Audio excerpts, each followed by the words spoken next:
Yo, what's good, y'all? Back with another one.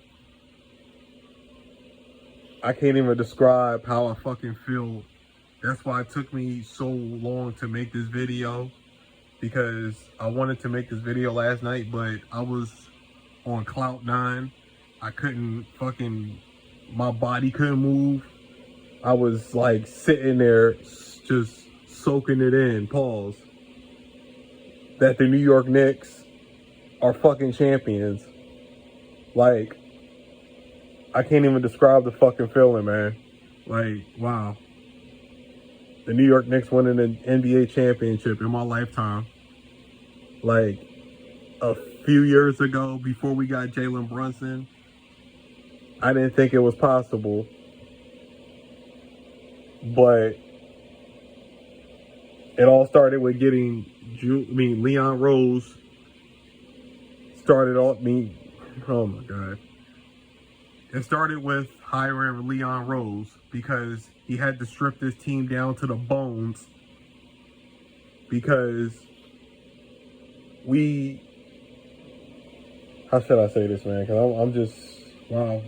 I can't even find the words right now. But it all started with Leon Rose having a vision, identifying the right players, and then yes, we had Julius Randle. Yes, I respect Julius Randle 1,000% for coming over while we were 17-65, and he had to endure us failing to get KD and Zion and Kyrie, and then before that, LeBron. Like, you know what I'm saying? It was just so much that we fucking went through to get to this point. And then we hired Leon Rose. We had to really build the teams from scratch. We built this shit from scratch because we were basically an expansion team. That's how little talent we really had at the time.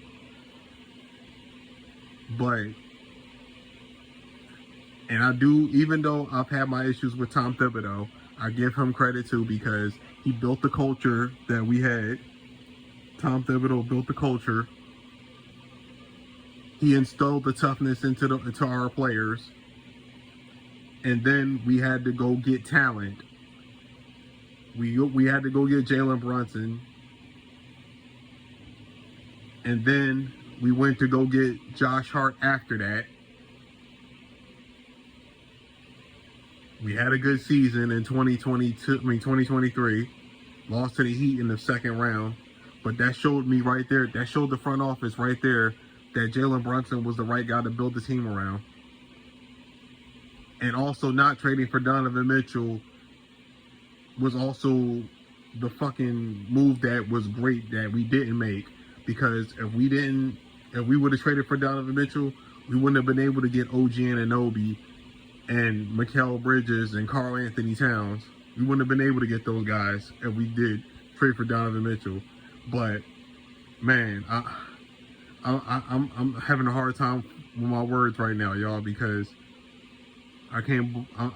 Wow, it feels so fucking good to be a fucking champion, man. Like, seriously, like, I'm cherishing the shit out of this, man. The Knicks winning the championship, because it's been a hard fucking road to get here, especially the last 27 years, because 21 of those 27 years we were terrible. We were fucking awful for 21 of those 27 years. But it all led up to this, and it's fucking worth it, man. But like I said, man, Jalen Brunson, absolutely fucking phenomenal last night. He had 45 points. He had 45 of the 94 points last night, because we struggled offensively bad. Cat was in foul trouble. OG had a bad game. Like, mostly everybody outside of Jalen Brunson had a bad game.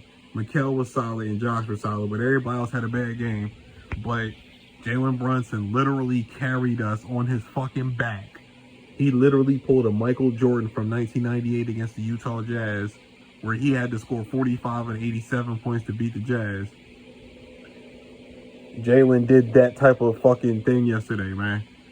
Like, wow. I'm speechless right now.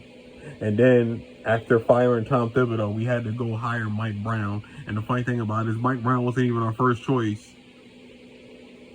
But he ended up being the best choice because his ability to adjust on the fly and how much he's grown as a coach,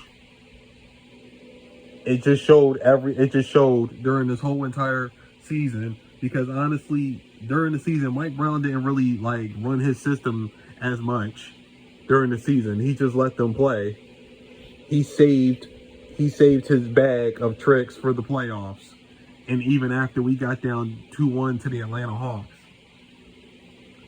Mike Brown showed his coaching chops in these playoffs, man. And we literally had the most dominant playoff run point differential wise in the history of the NBA. I'm not going to say we're the most dominant team in NBA history as far as the playoffs. No, I ain't going to go that far because you had the 96 Bulls. They only lost 2 games. Then you had 3 games, my fault. The 96 Bulls lost 3 games. And they beat better competition. The 2017 Warriors, they only lost 1 game. And the 2001 Lakers, in my opinion, the 2001 Lakers had the best playoff run in the NBA history because of all the fucking 50-win teams that they beat. From beating the Blazers, the Kings, Spurs, and the Sixers, because all of them won 50 plus games. But man, I don't even know what to say right now, bro. I don't even know what to say right now, y'all. I'm just happy as hell, man. But Jalen Brunson, well-deserved Finals MVP. Like, him making the biggest sacrifice in the history of sports is the reason why we're champions, because he took that $100 million hit. He took a big fucking gamble on the front office that they were going to get him some help, and they did that by getting Mikal Bridges, getting Cat, getting OG Anunoby. And remember, I got a video that's in the archives. Y'all can check it out.